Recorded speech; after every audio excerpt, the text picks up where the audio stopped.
Àsìkò yìí kì í ṣe àsìkò tó rọrùn rárá fún gbajúmọ̀ pásítọ̀ ọmọ bíbí Nàìjíríà tó fi ìlú United Kingdom tó fi ṣe ibùjókòó. Ìyẹn ìlú London ní orílẹ̀-èdè United Kingdom tó fi ṣe ibùjókòó. Ìyẹn pásítọ̀ Tóbi Adégbóyèga tó ní ìjọ SPAC Nation Spark Nation òun là ń sọ nípa ẹ̀ o. Pẹ̀lú bí ìjọba ilẹ̀ UK bó ṣe ti ń gbèrò láti dá bàbá náà padà wálé láti ìlú London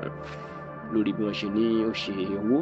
tó dé díẹ̀ ní mílíọ̀nù méjì owó pound ní £1.87 million tí yóò lé ní bílíọ̀nù méjì owó náírà ilẹ̀ yìí ta ni bàbá náà tó ṣe báṣubàṣu ló pé ó kó owó jẹ.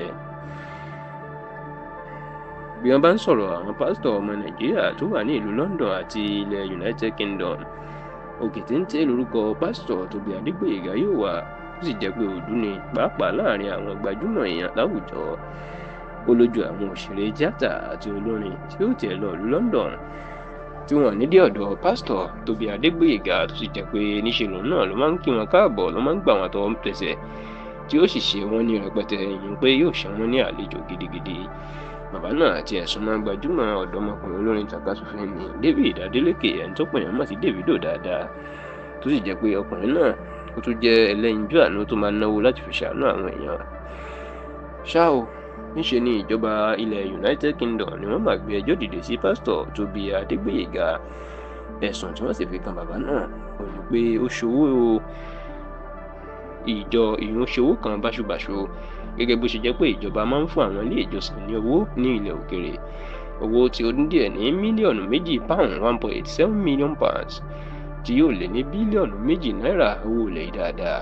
Òun náà ni pásítọ̀ Tóbi Adégbóyèga tó ṣe báṣubàṣu tó sì jẹ́ pé wọ́n nítorí ẹ̀ àwọn yóò dá padà sí Nàìjíríà nítorí pé ìwà tó wù náà kì í ṣe ìwà tí ó bá òfin mu ní ọ̀dọ̀ ti àwọn. Ìgbésẹ̀ tí àwọn aláṣẹ ilẹ̀ United Kingdom tó fẹ́ gbé yìí ni pásítọ̀ Tóbi Adégbóyèga tó jẹ́ ọmọ Yorùbá ni ló mà rí tó fi gba ilé ẹjọ́ lọ wípé kí wọ́n gba òun o, kó sì má jẹ́ kán dóun padà sí Nàìjíríà nítorí pé gbogbo ẹ̀sùn tàbí kan òun kì í ṣe tòun àti pé kò sí òótọ́ ọ̀rọ̀ kankan ní ìdí ẹ̀.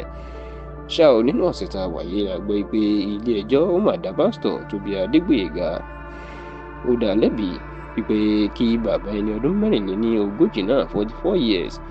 wípé kó máa padà sí Nàìjíríà lórí ẹ̀sùn tó fi kàn án, ìyẹn pé kí wọ́n dá padà sí Nàìjíríà